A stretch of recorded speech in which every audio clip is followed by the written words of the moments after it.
Here's a weird fact. You're more likely to help someone if you're alone than if you're in a crowd. You're more likely to call for help if you're the only one who sees the problem. But if there are other people around, your brain shuts down. It's like someone flipped a switch. This isn't because people are mean. It's not because we don't care. It's because of something hidden in how our brains work. And on March 13th, 1964, this hidden thing stopped 38 people from helping someone who was dying. This is the bystander effect, and understanding it might change how you see people and yourself.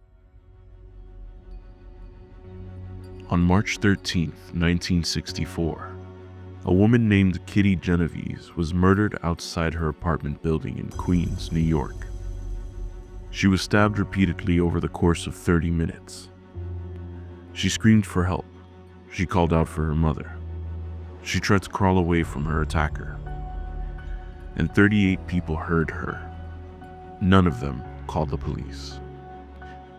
This event, more than any other single incident, changed how psychologists understand human behavior.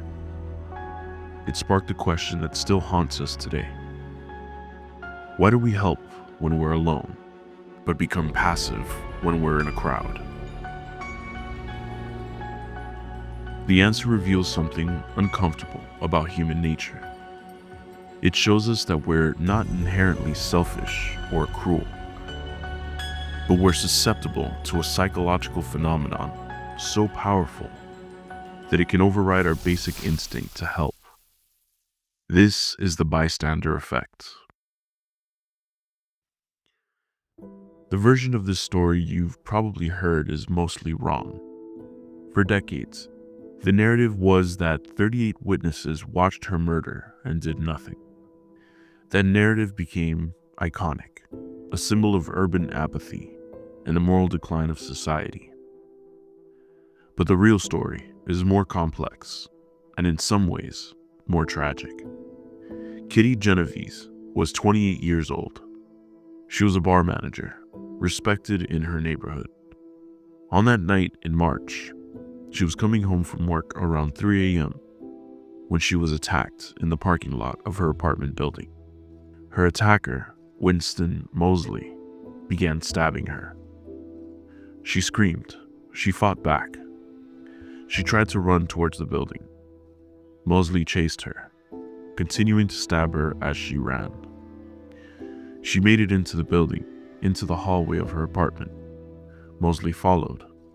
He stabbed her again and again. She was bleeding profusely. She was dying. And people heard. Some came to their windows. Some heard the screaming and recognized it as something serious. But almost none of them called for help. Why? For decades, the story was told as a simple indictment of urban society. 38 callous people watched a woman die and did nothing. The newspapers sensationalized it.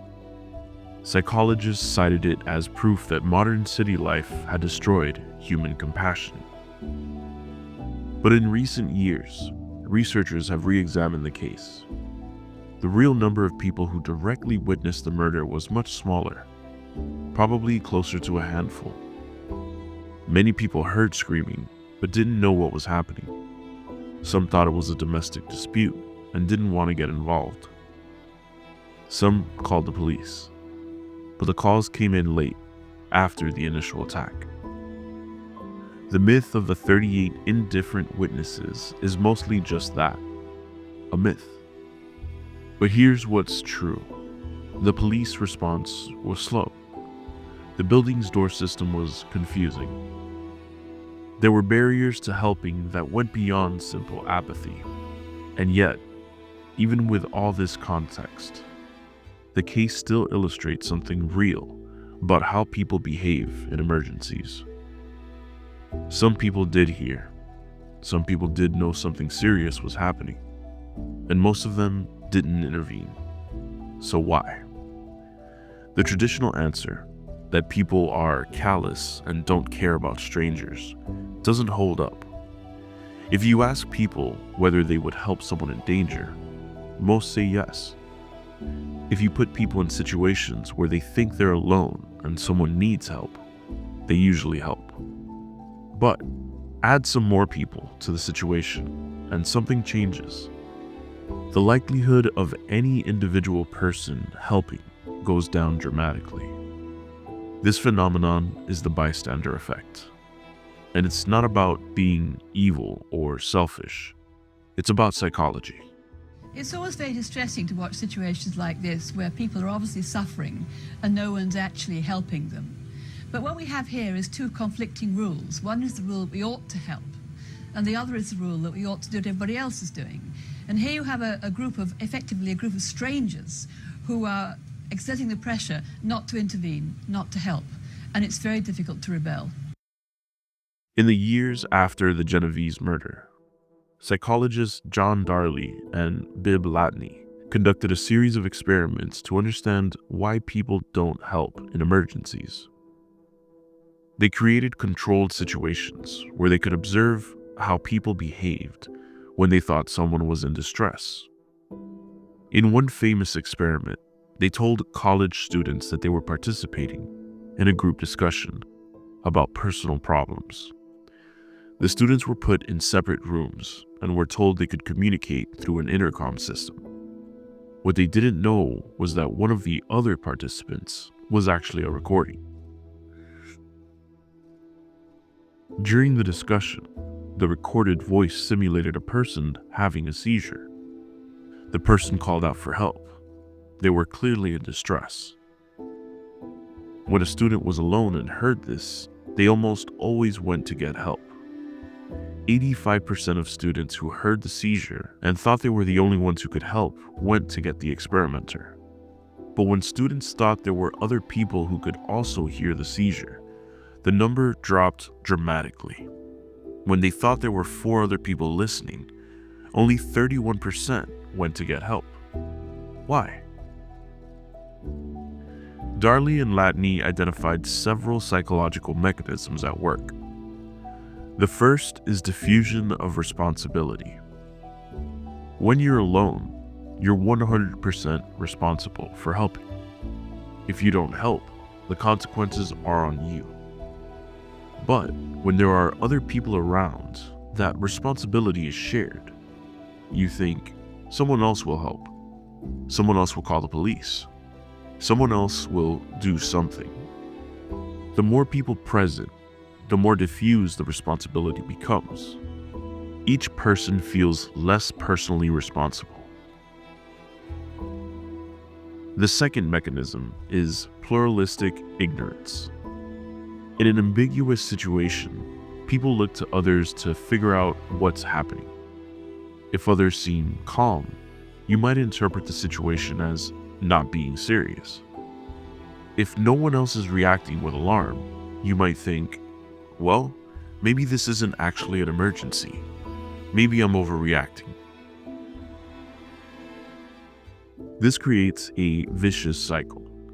Everyone is looking at everyone else. Everyone seems calm, so everyone assumes it's not serious. But everyone is calm precisely because they're assuming it's not serious based on everyone else's behavior. The third mechanism is evaluation apprehension. In front of others, you worry about how you'll be judged. If you run to help and it turns out to be a false alarm, you'll look foolish. If you intervene in what you're not sure about, people might judge you. So you hesitate. And as you hesitate, you continue to look at others for cues, reinforcing the cycle. These 3 mechanisms, diffusion of responsibility, pluralistic ignorance, and evaluation apprehension, combine to create a powerful force that can override our natural instinct to help. And here's the crucial part. This is not about being a bad person. Kind, empathetic people fall victim to the bystander effect all the time. It's not a character flaw. It's a feature of how human psychology works in group situations. The bystander effect isn't just a laboratory phenomenon. It happens in real emergencies, and the consequences can be tragic. There have been multiple cases of people being attacked or suffering medical emergencies in public, with many witnesses and nobody calling for help. A woman collapsed in a subway station in New York, and despite being surrounded by dozens of people, nobody called 911. It took a bystander specifically asking, "Will someone please call 911?" for anyone to take action. In another case, a man had a heart attack on a busy street. Despite being surrounded by pedestrians, nobody stopped. Nobody called for help. He died on the sidewalk while people walked past. These aren't isolated incidents. They're documented patterns. But the bystander effect extends beyond life and death emergencies. It affects everyday helping behavior. Someone drops their groceries on the street and struggles to pick them up. Someone is being verbally harassed or bullied. Someone is visibly lost and needs directions. In all of these situations, the presence of other people reduces the likelihood that any individual will help. There's even evidence that the effect operates at a distance.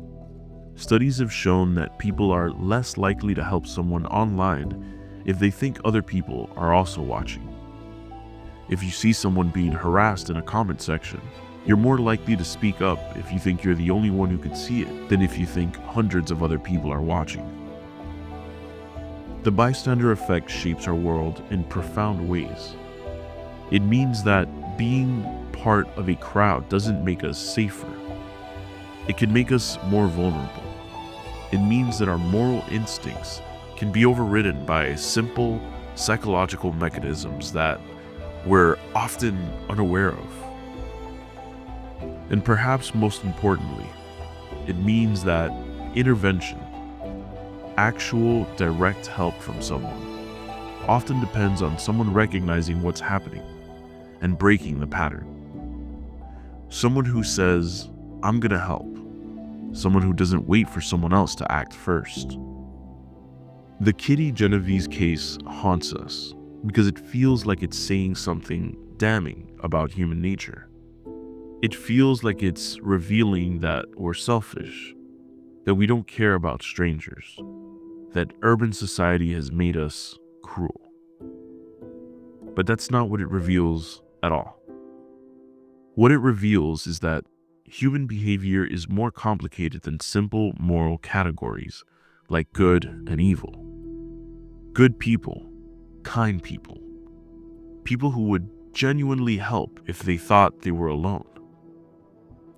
These same people can become passive in crowds.